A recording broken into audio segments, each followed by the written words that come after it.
یهودیان دا ډېر انتهایی سازشیان دې په زړه کې چې کوم سازش پروت دی نبی کریم صلی الله علیه وسلم خلاف خو ته پته وه چې دا د الله پیغمبر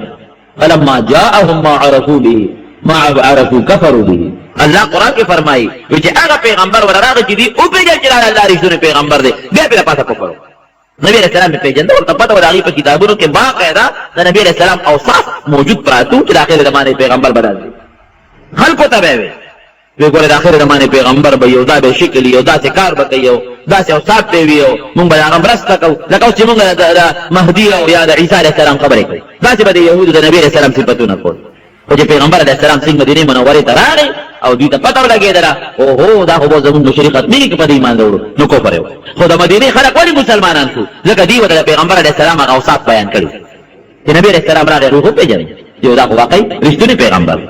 دا خو ماغه دي چې یهودو مونږ ته د هغه صفتونه بیانول دی خو ماغه کار کوي چې مونږ ته به یهودو څه وی نو د مدینې خلکو چې د یهودو نه کوم صفت اورېدلی و د هغه صفت په بنیاد هغوی په پیغمبر علیه السلام ایمان راوړ او یهود په کافر پاتې شو عبدالله ابن سلام لوی یهودي و غټ د یهودیانو مشر و راغی نبي کریم صلی الله علیه وسلم ته مخامخ ورته ودرېده یو څو تپوسونه یې ترې وکړل چې تپوسونه یې ترې وکړل لاس یې ورکړي د الله پیغمبر لاس هغې خواته اسلام یې راوړه مسلمانانو فارا تک خدای پاک مسلمان کو وی ان وجهک لیس بوجه کذاب اے پیغمبر استا مخ د دروغجن سړي مخ نه دی ګور تو ماغه پیغمبر کې د مو په کتابونو کې د اخر زمانه پیغمبر کوم صفت دی او ماغه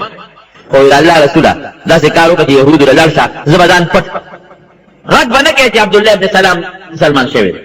وره ته پتا خلکو ته پتا ولګي نو بیا به قصه بدله غږ مکو زباغي کې کینم نه لا ټول يهود راغون تاسو راځئ اخر زمانه دا دعوه کوي د پیغمبر سو خبره وکړو په نبی رسول الله تاسو ته کوي مخکې خو هغه ایمان راوړو ځان یې پټ وی عبد الله ابن سلام تاسو کې سوچتا یاو وی څنګه سره دی وی خیرنا مونږ ټول کې غوړه سره دی بهترین وی نسب یې څنګه دی ابن خیرنا زمون بهترین نسب والا سره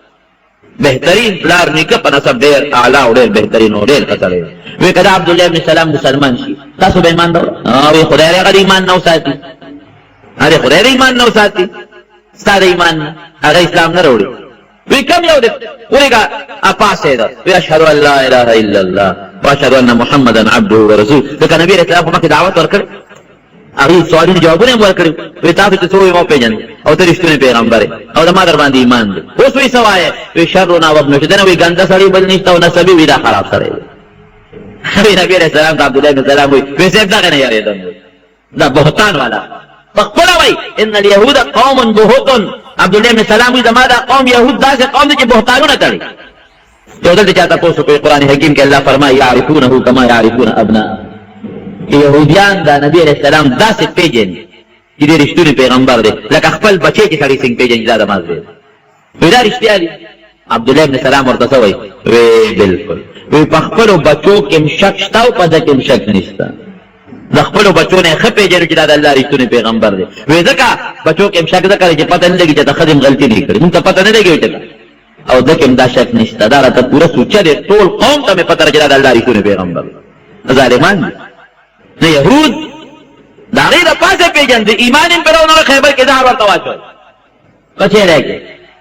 نه چیرې پاره بل اوچت کو نبی رسول الله دعوت ورکای پر غردو الله دې بچ دا دومره خطرناک قوم دی يهوديان نن څومره خلاف سازشونه چې د مسلمان جوړي د عیسایان عمل دا تاریخ هم دی دا وګورئ کنه تجزیه وګورئ د اخباري رسایلو دې برته د تجزیه کې هم دی عیسایان عمل يهودو خیال نه دوه کوي خطا کوي مو عیسی علیه السلام څومره احترام وایي کنه پیغمبر دی د الله مقرب بنده دی پیغمبر دی موږ عثمان کې جمع دین است موږ دونه احترام کوو او د يهودو اوسم دا عقیده چې موږ وجلې دي او بیا راجم دي شوی دی هغه خو موږ وجلې دي عیسایانو بیا راجم دي شوی او سبا هغه دوستان دي سره یو بل سره د مسلمان خلاف فساد شونه بهر کې بادشاہ هیرودیس بادشاہ دغه وخت هغه ایرانو په راوین دې موږ پانسی کاو دا هغه خلکو پانسی بناوته او درګې به براوته لوی درګې وګړي او دا غیر پاسه به ریمینس کې راځي او بل لرګي په پلانو باندې تک پاو نو سړی به توچت کا بیا په خور کو دا لاسونه به ولا په لرګي خوار کړل نو په دې لاسونه به ولا میخونه وای په دې لاسونه په دې سینه به ولا میخونه وای غرغب میخونه وای دا خپل به ولا دواړه یو ځای کړی پاره به ولا پاسه میخو دی به ځان په دا سولې کې ته سولې سړی پاره کې به ځان د مالغان براتل غوخه به ته خورلې او پاره کې به سوال سړی به جوړ کو ورا پریدونه دی وایي ګرځي او پسې راته دی حضرت عیسی علیه السلام یو ځای کې ناست و خپلو ملګرو سره او دوی راغله دغه علاقه محاصره کړه د بادشاه د سپایان چې محاصره کړه معلومات یې وکړل ویلې کوټه کې ناست یو مخبر ورغله ویې ته ورغله ځای ګورم رب العالمین عیسی علیه السلام اسمان ته اوچت چت سورې قرآن حکیم کې الله او هغه الله پاک اسمان ته پورته کړ بالکل جم دی وما قتلوه وما صلبوه ولكن شبه لهم فلذلك الله فرمای بل رفعه الله الیه وما قتلوه یقینا الله وی بالیقین درته ویم چې دوی نه دی وجلې ما دا ته اسمان ته پورته کړی هغه اسمان ته پورته کړو چې هغه کوم سیړي کوټې ته ورننوت دی ورته هغه سیړي ورته ویلي چې په کومه کوټه ورننوت ما پسې راځي دې کوټه کې چې ورننوت هغه شکل الله د عیسی علیه السلام مړی نه پورته شکل لاندې نه مړی نه پورته شکل د هغه د عیسی علیه السلام دي ورغله پس کله کې هغه ونیو هغه ویل نه ما څه کوې دې نه مخکې شه مخکې کېږي که نه مخکې کېږي بویه ته د چغې والد ما بوځې د ستاسو ملګري نه یم دا به مخکې شه ته زموږ ملګري د کوم ځای نه شکل یې د عیسی علیه السلام بویه ته سولی ته یې ور وخېږو چې ور ویې مغه چارې ورسره وکړه مړی کړه جامې ته یې خواستې ګوري هلکه دا خو زمونږ د هغه مخ خو یې ټیک د عیسی علیه السلام په شانتې دی خو لاندې لاسونه خپې خو یې زمونږ د هغه ملګري نو ویې لکه هغه عیسی علیه السلام که دی وي زمونږ ملګري دی او که دا زمونږ هغه ملګري عیسی علیه السلام دی قرآن کې الله وی ولکن شبه له بل یو شک کې پرېوتل یو مصیبت کې پرېوتل بل رفعه الله الیه الله وی ما ځان ته پورته دی خو یې موږ مړ الله وی ما قتلوه نه وجلې او ما صلبوه نه پسې دی کړی دا الله قرآن اوس دا عیسایانو څه عقیده ده د عیسایانو اوسنۍ عقیده دا ده چې مور ورپسې ژړل نو بیا الله دې راجم دی او مور له راغله خو په یو غار ته ننوت او دا عیسی علیه السلام د الله زوی دی العیاذ بالله او ځان سره اوس الله بوتلی دی خپل بچي ورسره د عرش خوا کې ناست عیاذا بالله او انی عبد الله ورسوله عیسی علیه السلام وایي د الله رسول او د الله بنده یم او دا زموږ عقیده ده الله له نه زوی شته او نه ولا لور شته د الله زوی ته حاجت دی په زوی څوک څه کوي زوی خو خلک دې له کوي چې زه بوډا شم چې د ما خدمت وکړي نو په الله بوډاوالی مه لري زوی خلک دې له نیسي چې د ما د مرګ نه پس به د ما وارث نو په الله مرګ نه راځي دوی په لوی شک او په شبهه کې پرېوت نبی کریم صلی الله علیه وسلم فرمایي چې د قیامت نه مخکې به بیا عیسی علیه السلام راکوزي وعده یې نه دی کړی د 33 کالو په عمر کې به اسمان ته ختلی 33 کاله عمر چې اسمان ته لاړ بیا به کله راکوزېږي هغه وخت به راکوز شي چې په دې علاقه کې فتنه راشي او داسې فتنې راشي لکه اوس چې کومې فتنې روان دي په ټوله دنیا باندې د عیسایانو حکومت بشي تر دې حده پورې چې د مکې مکرمې او د مدینې منورې ګوان ته به هم د عیسایانو حکومت ورسي الله دې دا ډول هغه اوس نه راولي یعنې چې موږ اندازې ته ګورو ځای په ځای ورته دوی راپې خښئ یو یو ځای کې سپې جمعوئ خو انشاءالله چې دا هغه زمانه ده د دې نه مخکې دوی عیسایانو په دې دنیا باندې یو وخت قبضه کړې وه جنګ ازادي و هغه 1857 هغه قصې پسې تاسو اورېدلې لیکن الله بیا خپې وویستې خو دا دوی کوشش دی یو وخت په دنیا هغه هټلر و دا هغه دور و د انګریزانو پر عیسایانو پر دنیا باندې د قبضې کوشش کړې پروردګار هغه خپې وویستلې لاړل بیا په برطانیه او په امریکې پورې محدود شو اوس بیا لګیا دي کوشش کوي انشاءالله بیا به الله خپې وباسي ټینګېږي به نه کتې خو خیر د دوی کوشش دی دوی به راشي په دې ټوله دنیا به قبضه ونیسي چې په دې دنیا باندې دوی قبضه وکړي عیسایان دغه وخت کې به رب العالمین بیا حضرت مهدي را پیدا کړي مهدي به پیغمبر نه یو نیک انسان ډېر خلک به دغه وخت کې د مهدیتوب دعوه کوي ځکه مسلمان به ډېر کم مسلمانان به ځای په ځای په علاقو کې خو پټ به یې لږ لږ به شام کې به یې لږ به مکه مکرمه کې به مدینه منوره کې به یو جاري به الله ته فریادونه به کوي بیت المقدس به یې هغې په قبضې له تېري ګیر چاپېر علاقې چې څومره دي هغه ټول د کافرو قبضې له تېري وایي مهدي به په مدینه شریفه کې را پیدا شي او د خلکو نه به ډېر راتښتي نو مکې مکرمې ته به راشي او په مکه مکرمه کې به خلک د سره بیا د خلافت بیعت وکړي دی به د خلکو مشر لاس ورونیسي او نښه به یې سي نوم به یې د پیغمبر علیه السلام فرمایي د ما د نوم په شانتي محمد به نوم د پلار نوم به یې د ما د پلار د نوم په شانتي عبدالله د مور نوم به یې د ما د مور د نوم په شانتي آمنه او ظاهري شکل او خوی به یې د ما په شانتي او دوه به یې غټې نښې وي دوه یو نښه به یې دی چې په دغه روژه کې چې خلک د سره د بیت الله په خوا کې بیعت کوي د شپې به سپومۍ تندر نیسي ټوله دنیا به ورته وګوري چې سپومۍ تندر ونیوي او په 15مه روژه باندې به نور هم تندر ونیسي هم په روجې په میاشت کې بس کومین تندر دی او د هغې روجې په 15 روجه باندې به نور هم تندر نیسي او دی به د مقام ابراهیم سره خوا کې وي چې خلک به د لاس نه راونیسي او بیعت به ورسره وکړي او غټه نښه به بله دی چې د اسمان نه به یو غیبي اواز وشي هذا خلیفة الله دا د الله خلیفه دی مهدي اطیعوا له واسمعوا له دا اطاعت تابعداري وکړي او خبره یې واورئ دا یو غیبي اواز به شي دا به غټه نښه بس خلک به یې راونیسي او بیعت به ورسره وکړي خلیفه به یې کې خلک او د دغه عیسایانو خلاف به د جهاد شروع نو دې بدان سره د مکې مکرمه د مدینې منورې لښکر راوالي او دمشق شام ته به راشي عیسایانو سره جهادونه به شروع شي کله یو طرف ته جهاد کله بل طرف ته جهاد عیسایان هم پکې مري او مسلمانان هم شهیدان کېږي او دې به بیا راشي بیت المقدس ته چې را کوم موجوده شام دی دا علاقې ته به راشي دا به بله فتنه به راوځي دغه مخکې د عیسایانو فتنه وه بله غټه فتنه به راوځي چې هغې ته به دجال فتنه وایي دجال به راوځي دا یو لوی خبیث په زنځیرونو په جزیره کې تړلی دې به راخلاص شي او دې به ګرځي په دې خلک به په ایمان راوړي دعوه به کوي چې انا ربکم ستاسو رب یم انا الهکم ستاسو لوی خدای یم په ما ایمان راوړئ خلک به لګي دړادړ په ایمان به په خلک راوړي ولې ځکه چې هغه سره به ډوډۍ وي نن سبا خلک ډوډۍ لپاره څه پرېږدي هغه سره به مالي دولت وي د ځمکې دا خزانې چې په لاره ځي الله به داسې قدرت او طاقت ورکړي چې په دې غرونو کې او ځای په دې څومره سره زر او سپین زر پراته دي هلته به ورته پته یې راوبغورځي ځمکې ته یې راوباسه سپین زر سره زر دی سره زر به میدان ته راوباسي نو چې خلکو راروره څوک سره او سپین ورکوي په ایمان څوک څه دی د پیسې دپاره قسم دی چې خلک ایمانونه نه چا څه پرېږدي ولې نه پرېږدي دا چې څومره د امریکې او د یهودو ایجنټان دي دا څوک دا مسلمانان دي د پیسې دپاره د یهودو ایجنټي کوه د پیسې دپاره د عیسایانو ایجنټي کوه د پیسې دپاره د مسلمانانو خلاف سازشونه کوه نو پیسې دپاره دي نو خلکو له پیسه به ورکوي دولت به ورکوي مال ډوډۍ هر څه به ورکوي او ګرځي به په دې ټوله دنیا باندې چکر به لګوي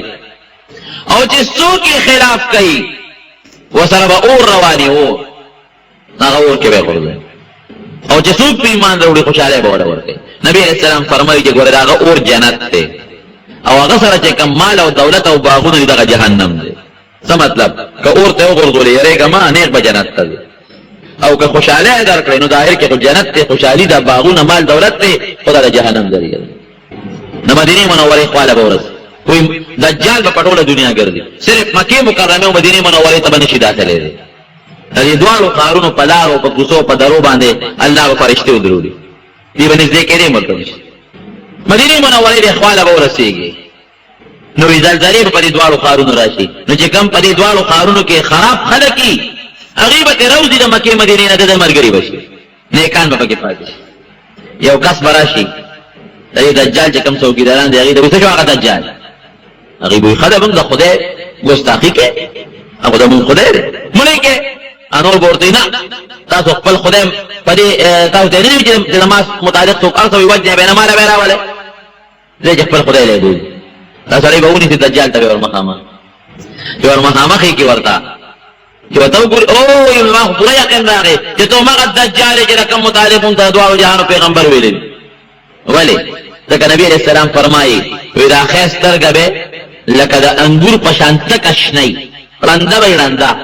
او لکه د انګور شین انګور په شان به بار راوځي د شینولي په شان دی قبیحه به ښکاري او یې ګورې پوه شئ ای مسلمانانو الله ګورې ړوند نه دی د سترګه ړنده ده او په دې تندي د پاسه به یې لیکلي کافرې کاف الف فیرې کافر دا به په تندي د پاسه لیکلی شوي خو مسلمان به پې پېږي کافر به پې نه پېږي مسلمان به پېږي چې دی پې لیکلی نو چې څنګه ورته وګورې وایي مونږ ته ما یقین راغی چې ته هماغه خبیثې دجال یې د چا متعلق چې مونږ ته د دواړو جهانو سردار فرمایي دجال به یې د بټه راونیسي خلکو ته به وایي خلکه که دې زه مړ کم او بیا واپس جمدې کم زمونږ خدایي به ومنئ زما خدایي هغې به ورته وایي صاحب مونږ پکې مخکې لا شک کله کړی دی ته خو هسې زمونږ خدای وی داسې به یې دواړو ونیسي دغه مسلمان بنده به ونیسي او داسې به یې راکاږي نیم به یو خوا غورځوي نیم به بل خوا غورځوي مړ به شي او بیا به د دې وجود په دې منځ کې داسې چکر ولګي نیم وجود هلته پروت دی نیم دې خوا پروت دی داسې به لاړ شي راشي وی مړ مې که که نه خلک وایي او صاحب وی واپس یې جمدې کړم که مې جمدې کړه تاسو به ما ومنئ چې زه خدای وی صاحب مخکې نه منل بیا به ورته اواز وکړي دواړه اندامونه به یو ځای شي بیا به جمدې شي چې جمدې شي دجال به دې تپوس وکړي وایي وایه که نه اوس مې خدای منې که نه وایي اوس مې در باندې پوره یقین راغی چې هغه خبیث دوکه باز دجال دی اوس خو دې پوره ما ته خپل پیغمبر هم دقسې ویلي چې یو کس سره به دا چل کوي، اوس مې پوره یقین نه وی خرابي نه چې بیا وجنه. نبی علیہ السلام فرمایي چې یو ځل دی یو سړی مړ کو دوباره نشي وجل، طاقت یې نشي پیدا کوي، زور به ورکوي نه به شي وجل. ورشه چاړه راوړی، چاړه به راوړي، چاړه راوړي په مړی به ولېږدي. نبی علیہ السلام فرمایي دا مړی به الله له تانبې په شان کړي، وجلې به نشي. اور به بل کړي، اورېږه دې ته یې راغورځوم، اور کې به یې وغورځوي، الله به پرې اور ګولې ګلزار کړي. هغه سړی به خلکو ته چغه وایي دا څنګه خدای دی، دا ما خو دې مړ کړي اوس، دا دجال دوکهباز، دغه دی نه به دجال روان شي. لویه فتنه ده چې نبی کریم صلی الله علیه وسلم د دجال ذکر کوي په یو مجلس کې. تمیم الداري او صحابي دی، هغه ملګري وسره دا نه الله نبی علیہ السلام زمانه کې لګي ښکارا کړی وي. په کشته کې سوارو آباد باندې کشته ولا هوا په دور چلی وی، هوا د سمت مقابل بل طرف نه لاله زمون کشته یو جزیره ته یو وی، هغه جزیره کې موږ انسان پکې نشته. اوس په دې سوچ چې دا جزیره کې د هوا د طوفان ختم چې موږ خپل کشته ته وکړو او روان په خیر جزیره ته چې موږ څنګه ورو یو حیوان دی، ناشنا حیوان دی او داسې ویښته دي په ببر، ټول وجود یې په ویښتو کې ډک دی. وی موږ ته ویارېږي، وی موږ سره خبرې شروع کړې چې تاسو څوک یې؟ موږ وایي چې موږ خو عرب یو. وی مه یارېږه، زه جاسوس یم، جاسوس. خدای پاک جاسوس دلته څه کوي؟ دا خو ډېر بلا ده، دومره ویښتې دي پکې ټول وجود یې په ویښتو کې ډک دی، دا څه بلا ده؟ وی ما ته د تعجب په نظر ولې ګورئ؟ تاسو ورشئ اخوا د دې اونو نه اخوا وروړئ، هلته کې یو بله شی به ووینئ. ما ملګرو ته وایي چې تاسو راځئ چې ورشئ را بل شی به څه وایي چې هلته ورلو یو انسان دی چې په زنځیرونو کې تړلی شوی دی، د خپو نه هم تړلی دی او د لاسونو نه هم تړلی شوی دی په غټو غټو زنځیرونو، او یو ټوپ کي داسې اوچت شي او بیا راخلاص شي او یو لوی چغه وباسي. وایي موږ ته تپوس وکړو چې ته څوک یې؟ ویارېدو ته وایي چې د دجال یم. دجال تاسو د کوم ځای یې؟ موږ وایي موږ د پلانکي علاقې. وایي رانه تپوس وکړو چې هغه د امیینو پیغمبر د نبی علیہ السلام یو لقب نبی الامیین دی، هغه پیدا شوی دی. موږ وایي او کوم ځای دی؟ موږ د مکې مکرمې نه تللی دی او مدینې منورې ته هجرت کړی دی. ملګري شته که نه؟ او ملګري خو شته. جګړې ملګرې چا سره شروع کړي دي که نه؟ او جي جنګونه خو ډېر شروع دي، کله بېوره شکست ورکوي، کله په خپله ملګري دغه کېږي. په فلانکي علاقه کې چې هغه طبري ښار کې هغه دریاب دی هغه شته او جي شته. وایي ښه ان قریب ده چې دغه دریاب به اوچ شي، یو ساس کې اوبه به پکې نه او داسې څه نورې خبرې به راته وکړې. موږ وایي ته څوک یې؟ وایي د دجال. نبی کریم صلی الله علیه وسلم ډرایو ده او د دې نه مخکې نبی علیہ السلام مبارک صحابو ته د دجال متعلق لوی تقریر کړی، بیان یې کړی. دې راغی مدینې منورې ته راغی پیغمبر علیه السلام یې ایمان او مسلمان کو او د ایمان نه پس ویې صاحب یو قصه درته نه کوم. وایه وایي دغسې په لاره را روانو یو جزیرې ته لاړو، دغسې یو بلا مې ولیدله. وایي دې خلکو ته ووایه. تمیم الداري هغه ټوله واقعه هغه صحابو ته بیان کړه. صحابه یشهد ان لک عبد الله ورسوله، ځکه د الله رسول تا چې راته کومه قصه د دجال کړو بعینې هغه خو د نه واورېدلې، ته راته هغه ټوله پوره قصه وکړه.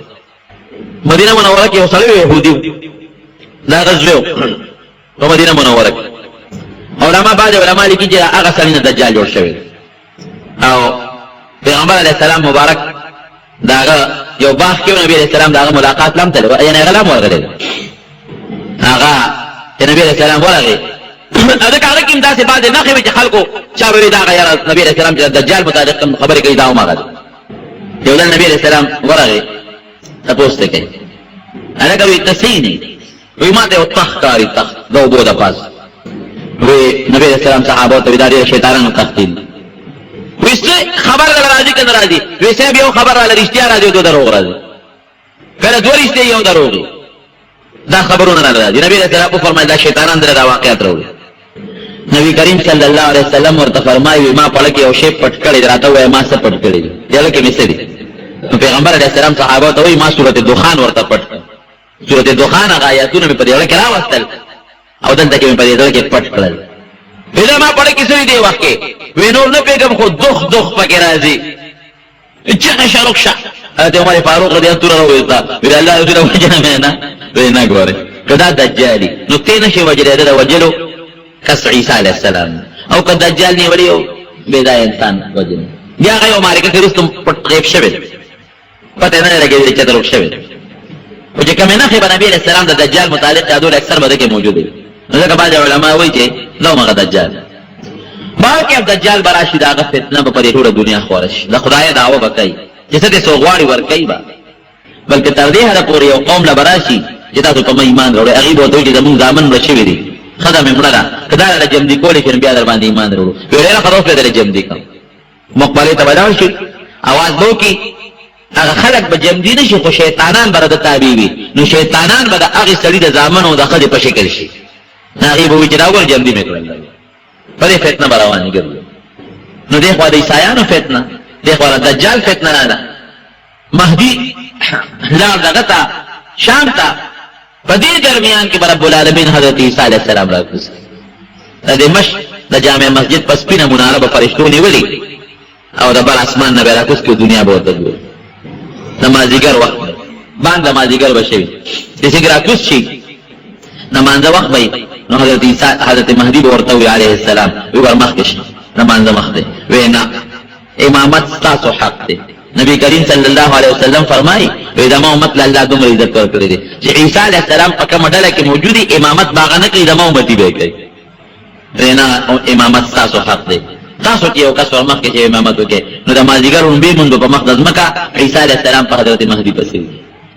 عیسی علیه السلام ته بیا مهدی ور اوجاړي خلک به مرته اوجاړي چې شکر دې راځي مونږ په لوی غم اخته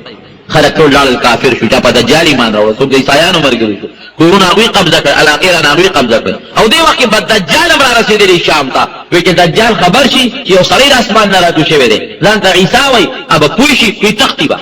ځکه نبي علیه السلام فرمایي چې دجال عیسی علیه السلام ته ور مخامخ شي دې به داسې ویده کېږي لکه مالګه چې اوبو کې واچوي ویده کېږي عیسی علیه السلام به تعاقب شروع کړي ورپسې به شي او را لاندې به کړي په نیزه به وایي مردار به دجال به مړ شي خلکو ته به هغه نیزه وښیي ولید تاسو که دجال خدای وي نو خدای څوک وجلی شي مړ مې که که نه دجال چې مړ شي بیا به خلک د عیسی علیه السلام ملګرتیا شروع سوچه خشته ښکلې مسلماني به شي مهدي به دغې وخت کې وفات شي څوک وایي اووه کاله او څوک وایي 40 کاله دا به عیسی علیه السلام په دې مقدس مکه حکومت وکړي بله فتنه به دغه درمیان کې را شي یاجوج او ماجوج به راخطا شي هم الله یو طرف ته بند کړي هغې به را شي چې هغوی را شي د دنیا دا خلک به وجني پرېږدي به نه یو به هم وجني بل به هم وجني او داسې به را شي دا لوی دریاب بحیره طبریه لوی دریاب دی په هغې چې را شي لوی دریاب دی نو د هغې اوبو ته به ور متوجه شي نو چې دا مخکې خلک یې د دریاب نه پورې وځي او وروستي را رسي نو په دریاب کې به څاڅکې اوبه مري وروستني به ویې لکه د ځمکه باندې خو د اوبو څه نښه نښانه خو شته لکه چې دلته اوبه وې جوړ اب هغه نورو بلاګانو څکلي په مخ د ځمکه به هېڅوک هم پرې نه ټول به مړه کړي یو به هم پرې نه دي او بیا به څه چلو کې بیا به لیندې راوالي یو بل ته به وایي د ځمکې مخلوق خو مړ کړه راځئ چې بره د اسمان مخلوق سره جنګ کوو فرشتو سره او د الله مخلوق سره جنګ کوو او عیسی علیه السلام به دغې وخت خپلو ملګرو ته وایي راځئ چې مونږ کوهي تور ته لاړ شو د غر شاته پټ شو ځکه دوی سره زمونږ د جنګ طاقت نشته نو چې کوم سوچه مسلمانان د عیسی علیه السلام ملګري دا به ټول هغه طرف ته غونډ شي دغه علاقه به یاجوج ماجوج نه الله محفوظ یاجوج ماجوج هم دغسې انسانان دي لنډي شکل والا نبي علیه السلام فرمایي واړه واړه قدونه دي پلنې پوزې دي غونډي مخونه دي او واړه واړه قدونه زه خو چې ګورم ما ته چینیان ښکاري دغسې شکل ځکه لنډی پوزې پلنې او غونډي غونډي مخونه او د قد نه واړه او دومره بډېري چې د شمېر نه به زیات دي ممکن هم دې قوم کې خدای پاک دغه انقلاب راولي پته نه لګي الله ته پته نو لیندې به به راولي الله به ولا رنګ کړل د وینو رنګ به هغه غشي واپس را لېږي وګورئ که نه وي بله فرشتې مړې کړې بیا به رب العالمین په دې طرفونو کې دانې راوخېږي ټول به مړه شي چې مړه شي بین به شروع شي سخا بین عیسی علیه السلام به الله ته فریاد وکړي چې یا الله د بین د لاسه مونږ ګرځېدی نه شو نو بیا به رب العالمین یو لوی باران راولي او غټ غټ مارغان به د ځنګل نه راشي هغه مارغان به د دې وجودونه اوچتۍ خوري به او پسه به سیلاب راشي هغه وجودونه به دریاب ته لو شي ځمکه به رب العالمین پاکه بیا به د هغې نه پس د عیسی علیه السلام حکومت په دې مقدس ځمکه قایم شي او داسې ابادي به وي چې انګور به وي داسې غونچک کوي چې یو قوم ورته کښېني نو یو غونچک به نشي خلاصولی غټ غټ انار به وي میوې به وي او د عدل انصاف حکومت به شروع شي مدینې منورې کې به عیسی علیه السلام بیا وفات شي او د نبی کریم صلی الله علیه وسلم چې کومه کوټه مبارکه کې دفن دی نو یو ورسره حضرت ابوبکر صدیق دی یو حضرت عمر فاروق رضی الله عنهما د یو قبر دی خالی دی هغه نبی علیه السلام فرمایي دی چې به عیسی علیه السلام ښخېږي هغه ځای کې به ښخ شي نو د عیسی علیه السلام نه پس به بیا کفر راشي په دنیا کفر به بیا شروع شي مسلمانی به ختم شي ورو به مسلمانان مري کوم چې لږ مسلمانان پاتې دي او لوخاله لوګي به راشي هغې سره به هغې هم مړه شي دا خلک به په مخ د ځمکه داسې وي چې الله نوم به نه پېژني الله به نه پېژني او یو بل سره به داسې ژوند تېرې لکه د حیوانات د ځنګلو دا سپي او دا خره دا چې څنګه یو بل سره کم ژوند تېروي دقسې ژوند به تېروي نبي علیه السلام فرمایي علیهم تقوم الساعه قیامت به په دقه خلکو راځي چې د الله نوم به نه پېژني بربنډ به یې ټول لوغړ او دقسې یو بل سره به ګنده زندګي او ژوند تېروي په هغې به قیامت راځي دا زموږ عقیده ده چې حضرت عیسی علیه السلام اسمان کې جمدی دی بلکل الله به راکوزوي هغه صلیب به ماتوي کوم ته چې عیسایان سجدې لګوي هغه خنزیر عیسایان ورته مقدس حیوان وایي هغه به وجني هغه به حلالوي او ختموي به او خلکو ته به دا ښکاره کوي چې ده ګورې نه خدای به او نه د خدای زویم د الله بنده او اخیري جهاد د عیسی علیه السلام به دغه یهودیانو سره او کتلي دي عیسی علیه السلام د یهودو د لاسه بر اسمان ته الله خېجولو اوس خو سازش د یهودو د عیسایانو د مسلمان خلاف شریک دی شریک سازش دی لیکن په منځ کې که د مسلمان نوزګار شي دا دواړه د یو بل کلک دشمنان ولې ځکه یهود اوس هم د عیسی علیه السلام متعلق ډېر غلط سوچ لري ډېر انتهایي غلط مونږ ورته الله بنده وایو مونږ ورته الله پیغمبر وایو هغې ډېر غلط سوچ لري نو خبره مې دې پورې کوله یو خو د عیسی علیه السلام متعلق بیان کړ او بل د یهودو او د دغې خلکو هغه سازشونه مې درته بیان کړل نبي علیه السلام فرمایي چې کله دعا کوې نو په دعا کې یو ځان وایي چې الله ما مونږ د دجال د فتنې نه وساتي اس پته نه لګي د الله د انقلاب په لس کاله کې او پنځه کاله کې دننه دننه د انقلاب راوستی شي د دجال د فتنې نه دې الله محفوظ وساتي او رب العالمین دې د یهودو د عیسایان دا زور وبکي دا دې ولا خدای ختم کړي الله دې مسلمان له غلبه او الله طاقت ورکړي خنا وخت نو چې اسلام آباد په اجتماع دعا غواړي الله دې په خیر او په خوشاله سره ورسي امت او مسلمان دې رب العالمین فائدہ نصیب وګرځي روزه متعلق پردالو کې فیصله بروز شوی د زیارت پروز باندې یقینا روزه ده راتون کې زیارت او چهارشنبه پښپا په میاشت ته کته شي نو کله چهارشنبه پښپا میاشت کار شو نو چهارشنبه بروځي کله چهارشنبه پښپا کار نه شو د زیارت بیا یقیني روزه لکه چې د ګل د شپې سو غوا پیدا نه شو د شوقه ده د شوقه در غواهان د ګل پیدا نه شو نه غوا نه په حساب د چهارشنبه یو کم دې شبر راځي او د زیارت دغه راځي دا نو په زیارت د چهارشنبه دې شمه راځي نو که چهارشنبه شپې ښکاره شوه نو په چهارشنبې به شي وکړي جی زیارت یقیني ده په واده کې د خور یا د لور په واده کې د هلک د کور والا نه خلک روجې دغه اخلي ډوډۍ موړی اخلي دا څنګه ده په شریعت کې دا ښه خبره نه ده بعضې خلک او د هلک کور نه روجې اخلي او دغه ته یې دا ډوډۍ موړی ترې اخلي دا ښه خبره نه ده خپلو مېلمنو نه ډوډۍ ورکوي د هلک کور نه یې غواړي که دې وس کېږي نو که دې وس نه کېږي څه ضرورت مېلمانه په خپل پاله ډوډۍ د هغوی نه دا زموږ په دې وطن کې یو غلط رواج دی دا ښه خبره نه دا خو زما په خیال چې په بله جمعه ته ووایم وخت ناوخته راشي دعا وکړئ الله د آفتونو مصیبتونو نه پامن کړي ساتي د دواړو جهانو خیر نصیب الله د فتنو نه محفوظ الله د ټولو مسلمانانو منځ کې اتفاق او اتحاد راولي مردګانو دپاره دعا کوئ څوک مسلمانان مړه دي الله د ټولو مغفرت نصیب بعضې ملګري بیماران دي په میاره کې یو لږ بیمار دی سهار راغلی دعا ورته وکړي هسپتال کې پروت دی الله تعالی دې له شفا ورکړي نور هم څومره مریضان دي الله ټول له شفا ورکړي که څوک قرضداران یې قرضونه یې خلاص کړي موږ د حلال رزق نصیب کړي الله د فتنو د دجال او د فتنو د قبر او الله د حشر د ورځې د فتنو د عذابونو په امن کې وساتي د دواړو جهانو خیر نصیب کړي حاضره جمع چې څومره ده تا ته الله لاسو جد کړی دی الله زموږ دعاګانې قبول کړي الله زموږ دعاګانې قبول کړي ګناهونه معاف کړي اخر وخت کې بخوري دا کریم نصیب کړي لا اله الا الله ګرانو محترمو اوریدونکو د شیخ الحدیث مولانا محمد ادریس صاحب په دې 180 نمبر کیسټ کې تاسو د حضرت عیسی علیه السلام واقعه واورېده دا واقعه په 2 کیسټو کې مکمل شوه دا به تاسو ته پېښور ښار کې بیرون کچرې ګیټ اشرف روډ سره فقیر خان ناصر خان کیسټ هاوس کې د ناصر خان او حیدر خان سره ملاویږي ټلیفون نمبر 255 स्पेशल फरमाइश जनाब खान हाफिज बशीर जान अरमानी मोबाइल नंबर 0321 90 24 722